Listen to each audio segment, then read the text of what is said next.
গল্পটা শুরু হয় খুব সুন্দর একটা সকাল দিয়ে। পৃথিবীর আর ৫টা সাধারণ দিনের মতোই মানুষ যে যার কাজে ব্যস্ত ছিল। আমরা দেখতে পাই গল্পের মূল হিরো গেনি লেন এবং তার পরিবারকে, তার স্ত্রী ক্যারেন এবং তাদের ২ মেয়ে র্যাচেল আর কনি। সকালে মেয়েরা দৌড়ে গিয়ে বাবা মাকে ঘুম থেকে তোলে, একটা সুন্দর আদরের মুহূর্ত ছিল। তারপর গ্যারি কিচেনে সবার জন্য নাস্তা বানাচ্ছে আর টিভিতে খবর শুনছে। আপাতত সব ঠিকঠাক মনে হলেও খবরের হেডলাইনগুলো কিন্তু খুব একটা সুবিধাজনক ছিল না। কোথাও কোনো অজানা ভাইরাসের কথা বলা হচ্ছে, কিন্তু সেদিকে তখনও কেউ খুব একটা গুরুত্ব দেয় না। নাস্তা করার সময় কনি তার বাবাকে জিজ্ঞেস করে সে তার আগের সেই বিপজ্জনক চাকরিটা মিস করে কিনা। গেরি উত্তর দেয় সে ওই কাজ ছেড়ে দিয়েছে শুধুমাত্র পরিবারের সাথে সময় কাটানোর জন্য। নাস্তা শেষে পুরো পরিবার গাড়িতে করে বের হয় ফিলাডেলফিয়া শহরের উদ্দেশ্যে। কিছুক্ষণ পরেই তারা ফিলাডেলফিয়ার রাস্তায় এক বিশাল জ্যামে আটকা পড়ে। গাড়িটা একদম নড়ছেই না। সময় কাটানোর জন্য তারা গাড়ির ভেতরেই খেলা শুরু করে, কিন্তু হঠাৎ গেরি লক্ষ্য করে আকাশে অস্বাভাবিকভাবে অনেকগুলো পুলিশের হেলিকপ্টার চক্কর দিচ্ছে। চারপাশের মানুষের মধ্যে একটা ভয় আর অস্থিরতা কাজ করছে। রেডিওতে খবর আসে যে তাইওয়ানে নাকি কোনো এক রেবিজ রোগ ছড়িয়ে পড়েছে। হঠাৎ করেই এক পুলিশ অফিসার বাইক নিয়ে তাদের গাড়ির পাশ দিয়ে যাওয়ার সময় গেরির গাড়ির লুকিং গ্লাসটা ভেঙে দিয়ে চলে যায়। গেরি গাড়ি থেকে নেমে গ্লাসটা ঠিক করতে যায়, আর তখনই সামনে তাকিয়ে দেখে এক ভয়াবহ দৃশ্য। দূরে কোথাও একটা বড় বিস্ফোরণ হয়। একজন পুলিশ অফিসার চিৎকার করে গেরিকে গাড়িতে ঢুকে যেতে বলে। ঠিক তখনই একটা বিশাল বড় আবর্জনার ট্রাক ট্রাফিক জ্যামের তোয়াক্কা না করে সব গাড়িকে দুমড়ে মুচড়ে সামনে এগিয়ে যেতে থাকে। মুহূর্তের মধ্যে পুরো রাস্তায় বিশৃঙ্খলা শুরু হয়ে যায়। মানুষ পাগলের মতো ছুটছে। গেরি বুঝতে পারে এখানে থাকা একদম নিরাপদ না। সে দ্রুত গাড়ির অ্যাক্সেলারেটরে চাপ দেয় এবং ওই বড় ট্রাকটার পেছনে পেছনে গাড়ি চালাতে শুরু করে, যাতে জ্যাম থেকে বের হওয়া যায়। কিন্তু ট্রাকটা বেশি দূর যেতে পারে না, ধাক্কা খেয়ে উল্টে যায়। চারদিকে মানুষ চিৎকার করছে, পালাচ্ছে। গেরি কোনো মতে গাড়ি চালায়, কিন্তু হঠাৎ আরেকটা গাড়ির সাথে তাদের ধাক্কা লাগে। গাড়ি অকেজো হয়ে যায়। এখন আর উপায় নেই, তাদের পায়ে হেঁটেই পালাতে হবে। গেরি, ক্যারেন আর ২ মেয়ে গাড়ি থেকে বের হয়। রাস্তায় নেমে গেরি যা দেখে তা বিশ্বাস করার মতো না। মানুষকে কামড়াচ্ছে, আর যাকে কামড়াচ্ছে সেও মুহূর্তের মধ্যে হিংস্র মানুষে পরিণত হচ্ছে। গেরি ভালো করে খেয়াল করে, একজন মানুষকে কামড়ানোর পর মাত্র ১২ সেকেন্ডেই সেই লোকটা জম্বিতে পরিণত হয়ে গেল। মানে ভাইরাসটা শরীরে ঢোকার মাত্র ১২ সেকেন্ডের মধ্যে মানুষ জম্বি হয়ে যাচ্ছে। গেরি তার পরিবারকে নিয়ে একটা পরিত্যক্ত আরভি ভ্যানে উঠে পড়ে, কিন্তু বিপদ পিছু ছাড়ে না। একটা জম্বি তাদের জানলায় আক্রমণ করে। ক্যারেন তাকে লাথি মেরে ফেলে দেয়। গেরি কোনো মতে ভ্যানটা স্টার্ট দেয় এবং রাস্তায় থাকা অন্য গাড়িগুলোকে ধাক্কা মেরে সেখান থেকে বেরিয়ে আসে। পুরো শহর তখন জম্বিদের দখলে। শহর থেকে একটু দূরে এসে তারা গাড়ি থামায়, কারণ রেচালির হাঁপানি বা অ্যাজমার সমস্যা শুরু হয়। তার ইনহেলার দরকার, কিন্তু সেটা তারা আগের গাড়িতে ফেলে এসেছে। তারা ঠিক করে কোনো ফার্মেসির দোকান গিয়ে খুঁজতে হবে। ঠিক এই সময় গেরির পুরনো বন্ধু থিয়েরির ফোন আসে। থিয়েরি জাতিসংঘের বড় অফিসার। সে হেলিকপ্টারে করে নিরাপদ জায়গার দিকে যাচ্ছে। সে গেরিকে জানায় পৃথিবীর অবস্থা খুব খারাপ, কেউ বুঝতে পারছে না কি হচ্ছে। থিয়েরি তাকে অনুরোধ করে আবার কাজে ফিরে আসার জন্য। থিয়েরি কথা দেয় তাদের উদ্ধার করার, কিন্তু গেরিকে সকাল পর্যন্ত টিকে থাকতে হবে। তারা নিউ জার্সির একটা সুপারমার্কেটে ঢুকে পড়ে ওষুধের খোঁজে। দোকানের ভেতরেও লুটপাট চলেছে। গেরি ওষুধের খোঁজে আলাদা হয় আর ক্যারেন খাবার খুঁজতে যায়। হঠাৎ গেরি তার মেয়ের চিৎকার শোনে। দৌড়ে গিয়ে দেখে কিছু বখাটে লোক ক্যারেনকে আক্রমণ করার চেষ্টা করছে। গেরি সেখানে গিয়ে নিজের স্ত্রীকে বাঁচায়। এই বিপদের সময়ও মানুষ মানুষের শত্রু হয়ে আছে। সুপারমার্কেট থেকে বের হয়ে দেখে তাদের ভ্যানটা চুরি হয়ে যাচ্ছে। এখন তারা রাস্তায় সম্পূর্ণ অসহায়। গেরি খেরিকে তাদের লোকেশন জানিয়ে দেয়। উঁচু কোনো বিল্ডিংয়ের ছাদে যেতে হবে, যেখান থেকে হেলিকপ্টার তাদের উদ্ধার করতে পারবে। তারা একটা বড় অ্যাপার্টমেন্ট বিল্ডিংয়ের দিকে দৌড়ায়, কিন্তু জম্বিরা তাদের পিছু নেয়। রাস্তার পাশের একটা ববরে লোককে জম্বিরা কিছু না করেই সামনে দৌড়াতে থাকে। অন্ধকার সিঁড়ি দিয়ে তারা দৌড়ে উপরে উঠতে থাকে। চারিদিকে জম্বিদের চিৎকার আর পায়ের আওয়াজ। ভুল করে তারা কনিকে হারিয়ে ফেলে, কিন্তু ভাগ্যক্রমে একটা দয়ালু পরিবার কনিকে উদ্ধার করে তাদের ফ্ল্যাটে আশ্রয় দেয়। এই পরিবারটি স্প্যানিশ ভাষায় কথা বলে। তাদের ছেলে টমাস ইংরেজি জানে। সে গেরির সাথে কথা বলে। গেরি সেই পরিবারকে অনুরোধ করে তাদের সাথে যাওয়ার জন্য, কারণ এখানে থাকা নিরাপদ না। কিন্তু টমাসের বাবা মা রাজি হয় না। তারা মনে করে ঘরের ভেতর দরজা বন্ধ করে থাকলেই তারা নিরাপদ। গেরি তার হাতে ম্যাগাজিন দিয়ে আম গার্ড বানায় যাতে জম্বিরা কামড়াতে না পারে। তারপর তারা ছাদের দিকে রওনা দেয়, কিন্তু জম্বিরা সেই ফ্ল্যাটের দরজাও ভেঙে ফেলে এবং টমাসের বাবা মাকে আক্রমণ করে। গেরি তার পরিবারকে নিয়ে কোনো মতেই ছাদে পৌঁছায়, কিন্তু সেখানেও জম্বিরা চলে আসে। গেরি তার পরিবারকে বাঁচাতে জম্বিদের সাথে লড়াই শুরু করে। ঠিক সেই মুহূর্তে থিয়েরির পাঠানো হেলিকপ্টারটি এসে পৌঁছায়। টমাস তার বাবা মাকে হারিয়ে একা ছাদে চলে আসে। গেরি তাকেও কোলে তুলে নেয়। হেলিকপ্টারে ওঠার ঠিক আগ মুহূর্তে একটা জম্বির আত্ম গেরির মুখে এসে পড়ে। গেরি ভয় পেয়ে যায় যে সেও কি সংক্রমিত হয়ে গেল। সে ছাদের কিনারে দাঁড়িয়ে মনে মনে 12 সেকেন্ড গুনতে থাকে। এবারের মতে সে জম্বি হয়নি। সে দ্রুত হেলিকপ্টারে উঠে পড়ে। নিচে তাকিয়ে দেখে পুরো শহর আগুনে জ্বলছে আর জম্বিরা রাজত্ব করছে। হেলিকপ্টারটি তাদের নিয়ে যায় আটলান্টিক মহাসাগরের বুকে থাকা এক বিশাল যুদ্ধজাহাজে। সেখানে হাজার হাজার মানুষ আশ্রয় নিয়েছে। গেরি ভাবতে থাকে তারা নিরাপদ, কিন্তু তখনই সে জানতে পারে আসল সত্যটা। থিয়ে তাকে বলে পৃথিবীর বড় বড় সব শহর ধ্বংস হয়ে গেছে, প্রেসিডেন্ট মারা গেছেন, সরকার ব্যবস্থা ভেঙে পড়েছে। জাহাজের ক্যাপ্টেন গেরিকে একটা কঠিন শর্ত দেয়, এই জাহাজে থাকার জায়গা সীমিত, শুধুমাত্র তারাই এখানে থাকতে পারবে যারা কোনো কাজে আসবে। গেরি যেহেতু জাতিসংঘের সাবেক ইনভেস্টিগেটর বা তদন্তকারী, তাই তাকে একটা মিশনে যেতে হবে। তাকে একজন তরুণ ভাইরোলজিস্ট বা ভাইরাস বিশেষজ্ঞ ডক্টর ফ্র্যাসপাকের সাথে যেতে হবে, এই ভাইরাসের উৎস বা পেশেন্ট জিরোকে খুঁজে বের করার জন্য। যদি গেরি না যায় তবে তার পরিবারকে জাহাজ থেকে বের করে দেওয়া হবে। পরিবারকে নিরাপদ রাখার জন্য গেরি নিজের ইচ্ছার বিরুদ্ধে গিয়ে এই ভয়ঙ্কর মিশনে রাজি হয়। সে ক্যারেনকে বিদায় জানায় এবং বাচ্চাদের কাছ থেকেও বিদায় নেয়। এই দৃশ্যটা খুবই আবেগী ছিল। গেরি, ডক্টর ফাজবাগ এবং একদল স্পেশাল ফোর্স প্লেনে করে রওনা দেয় দক্ষিণ কোরিয়ার উদ্দেশ্যে, কারণ ওখান থেকেই প্রথম জম্বি শব্দটি ইমেলে ব্যবহার করা হয়েছিল। প্লেনে ডক্টর ফাজবাগ গেরিকে একটা খুব গুরুত্বপূর্ণ কথা বলে, প্রকৃতি বা মাদার নেচার খুব রহস্যময়ী। সে তার সবচাইতে বড় শক্তির মধ্যেই তার দুর্বলতা লুকিয়ে রাখে। এই কথাটা আপনাদের মনে রাখতে হবে, কারণ আর্দের শেষে এটাই হবে সবচাইতে বড় ক্লু। দক্ষিণ কোরিয়ার ক্যাম্প হামফ্রেসে নামার সময় আবহাওয়া ছিল খুব খারাপ, মুষলধারে বৃষ্টি হচ্ছিল, জায়গাটা পুরোপুরি অন্ধকার। পাইলট জানিয়ে দেয় জ্বালানি নেওয়ার জন্য বেশিক্ষণ অপেক্ষা করা যাবে না। গেরি এবং স্পেশাল ফোর্সের টিম খুব সাবধানে পাটি পেয়ে এগোতে থাকে। তাদের সাথে আছে ডক্টর ফ্যাসবাগ। ছেলেটা ভয় কাঁপছিল।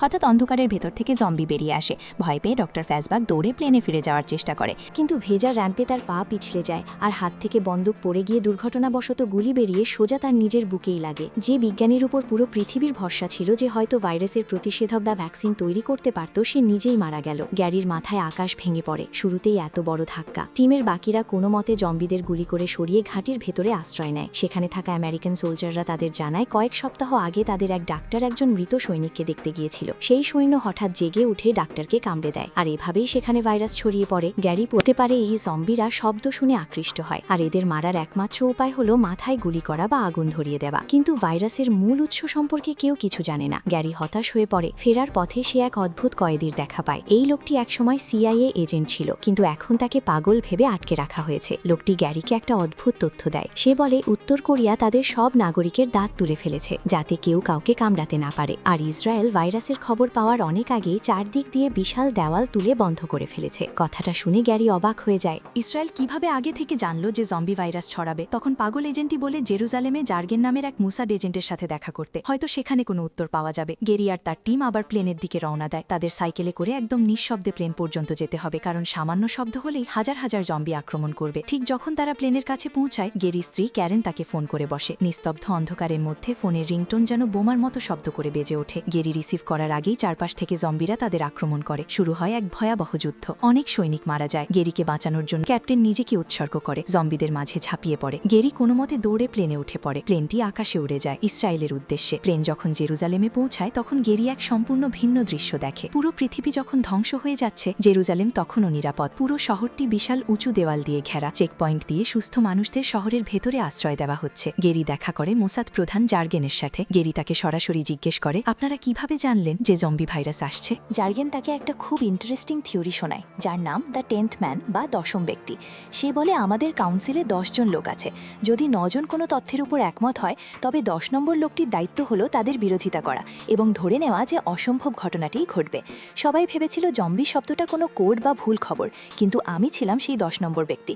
আমি ধরে নিয়েছিলাম এটা সত্যি, তাই আমরা এই দেওয়াল তুলেছি। তারা দেওয়ালের ওপর দাঁড়িয়ে কথা বলছিল।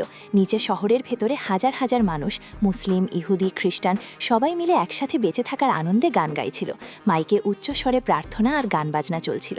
জার্গেন গেরিকে বলছিল যে ভাইরাসের উৎস খোঁজা এখন সময়ের অপচয়, কিন্তু তাদের এই কথা শেষ হওয়ার আগে এক মহা বিপদ ঘটে যায়।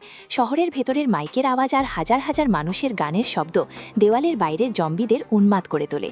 শব্দ শুনে লক্ষ লক্ষ জম্বি দেওয়ালের দিকে ছুটে আসে। তারা এত দ্রুত আর এত বেশি সংখ্যায় আসে যে একে অপরের উপর চড়ে পিরামিডের মতো তৈরি করে ফেলে। দেওয়ালটা অনেক উঁচু ছিল, কিন্তু জম্বিরা পিঁপড়ার ঢিবির মতো একে অপরের উপর উঠে মুহূর্তের মধ্যে দেওয়ালের চূড়ায় পৌঁছে যায়। শুরু হয় এক নারকীয় তাণ্ডব। দেওয়ালের উপর থেকে জম্বিরা ঝপঝপ করে শহরের ভেতরে সাধারণ মানুষের উপর লাফিয়ে পড়তে থাকে। 1 সেকেন্ড আগে যারা আনন্দে গান গাইছিল তারা এখন বাঁচার জন্য চিৎকার করছে। পুরো জেরুজালেম মুহূর্তের মধ্যে মৃত্যুপুরীতে পরিণত হয়। গেরি এবং তার সাথে থাকা স্কট টিম পালানোর চেষ্টা করে। এই টিমে একজন সাহসী নারী সৈনিক ছিল, যার নাম সেকেন। পালানোর সময় সেকেনের হাতে একটা জম্বি কামড়ে দেয়। গেরি 1 সেকেন্ডও দেরি না করে তার কাছে থাকা ছুরি দিয়ে সেকেনের হাত কনুয়ের নিচ থেকে কেটে ফেলে। দৃশ্যটা মর্মান্তিক করা জরুরি ছিল, কারণ ভাইরাস রক্ত দিয়ে ছড়ায়। হাত কেটে ফেলায় ভাইরাস আর শরীরে ছড়াতে পারেনি। সেকেন্ড যন্ত্রণায় কাতরাচ্ছে, কিন্তু সে বেঁচে আছে। গেরি তাকে কাঁধে নিয়ে দৌড়ায়। তাদের উদ্ধার করার জন্য যে হেলিকপ্টার আসার কথা ছিল, জম্বিরা সেটাতেও ঝুলে পড়ে এবং ক্র্যাশ করায়। এখন আকাশপথ ছাড়া পালানোর কোনো উপায় নেই। রানওয়ের দিকে দৌড়ে গিয়ে গেরি দেখে একটা সাধারণ যাত্রীবাহী বিমান টেক অফ করার জন্য রেডি হচ্ছে। গেরি এবং সেকেন্ড কোনো মতে দৌড়ে সেই বিমানের সিঁড়ি দিয়ে উঠে পড়ে। বিমানটি উড়ে যায় ধ্বংসস্তূপ। প্লেনের ভেতরে যাত্রীরা সবাই ভয়ে চুপচাপ। গ্যারি সেকেন্ডের হাতের ক্ষতটা ব্যান্ডেজ করে দেয় এবং তাকে মদ খাইয়ে ব্যথা কমানোর চেষ্টা করে। সেকেন্ড গ্যারিকে জিজ্ঞেস করে, তুমি কিভাবে জানলে যে হাত কাটলে আমি বাঁচব? গ্যারি উত্তর দেয়, আমি জানতাম না, আমি শুধু চেষ্টা করেছি। একটু শান্ত হওয়ার পর গ্যারি ভাবতে শুরু করে তার মাথায় একটা বিষয় ঘুরপাক খাচ্ছে। কোরিয়াতে সেই CIA এজেন্ট বলেছিল সব দাঁত তুলে ফেলার কথা, আর জেরুজালেম থেকে পালানোর সময় গ্যারি একটা অদ্ভুত দৃশ্য দেখেছিল। এত হাজার হাজার মানুষের মধ্যে জম্বিরা কিছু নির্দিষ্ট মানুষকে একদমই আক্রমণ করছিল না। একটা বয়স্ক লোক, একটা খুব রোগা ক্লান্ত ছেলে। জম্বিরা তাদের পাশ দিয়ে এমনভাবে চলে গেল যেন তারা একদম অদৃশ্য। কিন্তু কেন? জম্বিরা কেন সুস্থ সবল মানুষকে ছিঁড়ে খাচ্ছে কিন্তু অসুস্থ বা দুর্বল মানুষকে এড়িয়ে যাচ্ছে? ডাক্তার ফ্যাসব্যাক বলেছিলেন প্রকৃতি তার শক্তির মাঝেই দুর্বলতা লুকিয়ে রাখে। গ্যারি বুঝতে পারে জম্বিরা শুধু তাদেরই আক্রমণ করে যারা ভাইরাস ছড়ানোর জন্য উপযুক্ত হোস্ট বা বাহক, কিন্তু যাদের শরীরে আগে থেকেই কোনো মারণ ব্যাধি বা কঠিন রোগ আছে, জম্বিরা তাদের চেনেই এবং এড়িয়ে চলে।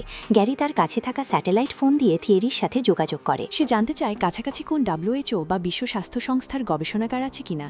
থিয়ে জানায় ওয়েলসে একটা সেন্টার আছে। গেরি পাইলটকে অনুরোধ করে প্লেনটা ওয়েলসের দিকে ঘুরিয়ে নিতে, কিন্তু তাদের কপাল খারাপ। প্লেনের কার্গো বা মালামাল রাখার অংশে একজন জম্বি লুকিয়েছিল। হঠাৎ প্লেনের পেছনের দিকে একটা কুকুর ডাকতে শুরু করে। একজন এয়ার হোস্টেস চেক করতে গেলে লিফটের ভেতর থেকে একটা জম্বি বের হয়ে তাকে আক্রমণ করে। মুহূর্তের মধ্যে প্লেনের ইকোনমি ক্লাসে আতঙ্ক ছড়িয়ে পড়ে। গেরি সামনে বসেছিল। সে দেখে পেছনে যাত্রীরা ভয়ে চিৎকার করছে। গেরি সবাইকে চুপ থাকতে বলে এবং লাগেজকে একটা ব্যারিকেড বা বাঁধ তৈরি করার চেষ্টা করে, কিন্তু লাভ হয় না। জম্বিরা ব্যারিকেড ভেঙে ফেলে। প্লেনের সরু জায়গায় বাঁচার কোনো পথ নেই। যাত্রীরা একের পর এক সংক্রমিত হতে থাকে। গেরি দেখে তার সামনে আর কোনো উপায় নেই।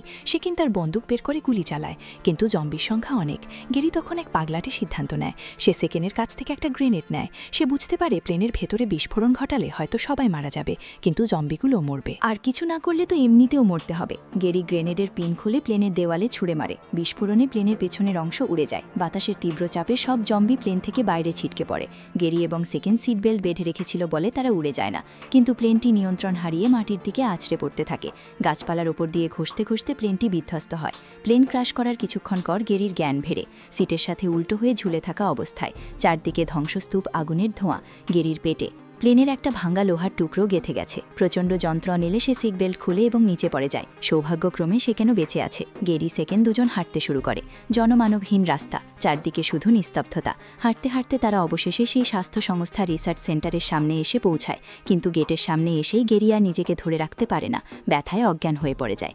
3 দিন পর গেরি চোখ খোলে। সে নিজেকে একটা বিছানায় আবিষ্কার করে। তার পেটের ক্ষত ব্যান্ডেজ করা হয়েছে। সামনে দুজন ডাক্তার দাঁড়িয়ে আছে। তারা গেরির পরিচয় জানতে চায়। গেরি বলে সে জাতিসংঘের লোক, কিন্তু এই ধ্বংসের সময় কাউকে বিশ্বাস করা কঠিন।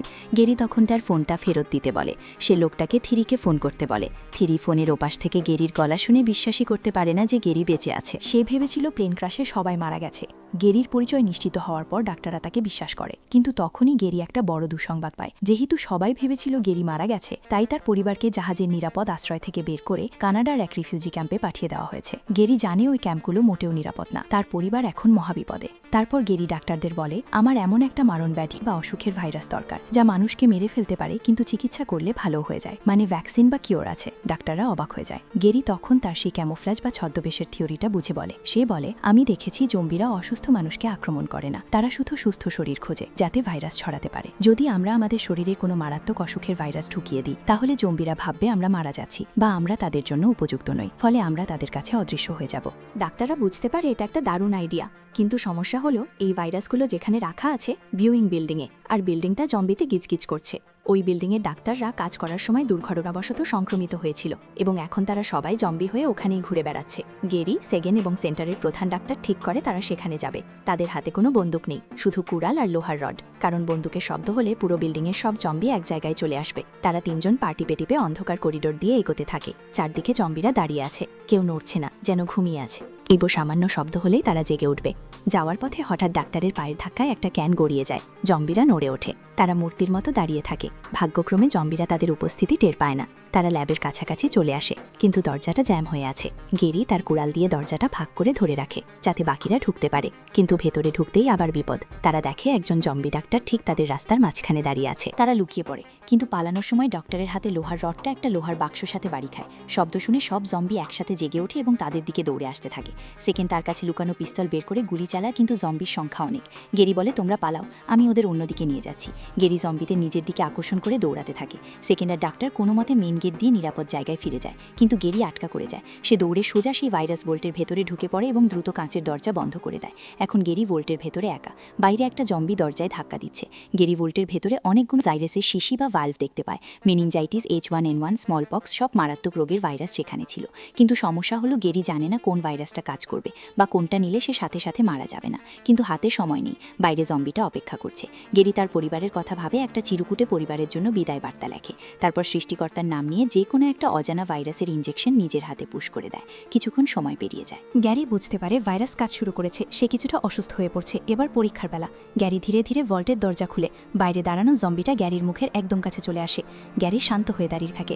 জম্বিটা তার গন্ধ শোকে, ঘাড়ের কাছে নিঃশ্বাস নেয়, এবং অদ্ভুত ব্যাপার হলো জম্বিটা তাকে কামড়ায় না। সে গ্যারিকে পাশ কাটিয়ে চলে যায়, যেন গ্যারি সেখানে নেই। গ্যারির থিওরিটা কাজ করেছে। গ্যারি এখন জম্বিদের কাছে অদৃশ্য। গ্যারি শান্ত পায়ে ভল্ট থেকে বের হয়ে আসে। পুরো করিডোর ভর্তি জম্বি। গ্যারি তাদের মাঝখান দিয়ে কেটে যায়। কেউ তোকে ছুঁয়েও দেখে না। আসার সময় গ্যারি ভেন্ডিং মেশিন থেকে একটা পেপসি ক্যান বের করে। হঠাৎ করে শব্দ হয়। জম্বিরা শব্দের দিকে তাকায়, কিন্তু গ্যারিকে দেখেও না দেখার ভান করে। গ্যারি সোজা হেঁটে ফিরে আসে। ডাক্তাররা তাকে দেখে আনন্দে কেঁদে ফেলে। তারা দ্রুত গ্যারিকে ওই ভাইরাসের অ্যান্টিডোট বা প্রতিষেধক দেয়, যাতে সে আবার সুস্থ হয়ে যায়। সিনেমার শেষে আমরা দেখি গ্যারির এই আবিষ্কার পুরো পৃথিবীকে বদলে দেয়। এই পদ্ধতির নাম দেওয়া হয় ক্যামোফ্লাজ ভ্যাকসিন। এটা কোনো জম্বি মারার ওষুধ না, বরং এটা মানুষকে জম্বিদের চোখ থেকে আড়াল করার ওষুধ। সৈন্যরা এবং সাধারণ মানুষ এই ভ্যাকসিন নিয়ে জম্বিদের পাশ দিয়ে হেঁটে যেতে পারে এবং তাদের মেরে ফেলতে পারে। গেরি অবশেষে নভাস্কোশিয়ায় সেই রিফিউজি ক্যাম্পে পৌঁছায়। সেখানে সে তার স্ত্রী ক্যারেন এবং 2 মেয়েকে জড়িয়ে ধরে। দীর্ঘদিন পর তাদের মুখে হাসি ফোটে। ব্যাকগ্রাউন্ডে গেরির গলায় আমরা শুনতে পাই এক বার্তা, আমাদের যুদ্ধ এখনো শেষ হয়নি, আমরা হয়তো একটু সময় কিনেছি, যুদ্ধটা মাত্র শুরু হলো। তোমরা একে অপরকে সাহায্য করো, প্রস্তুত থাকো, কারণ আমাদের লড়াই চালিয়ে যেতে হবে। পৃথিবীর সব মানুষ এখন আর লুকিয়ে নেই, সবাই জম্বিদের বিরুদ্ধে লড়াই করছে। তো এই ছিল ওয়ার্ল্ড ওয়ার জেড মুভির সম্পূর্ণ কাহিনী। যদি কাল সকালে ঘুম থেকে উঠে দেখেন আপনার শহরেও এরকম জমিয়তা খুলছে, তবে আপনি আপনার জীবন বাঁচাতে সবার আগে কোন জিনিসটি সাথে নেবেন? আপনার উত্তরটি অবশ্যই কমেন্ট করে জানাতে ভুলবেন না। ভিডিওটি ভালো লাগলে একটা লাইক অ্যান্ড কমেন্ট করুন, আর চ্যানেলটি সাবস্ক্রাইব করে পাশেই থাকুন, কারণ এমন আরও মুভি এক্সপ্লেনিং আসতে চলেছে।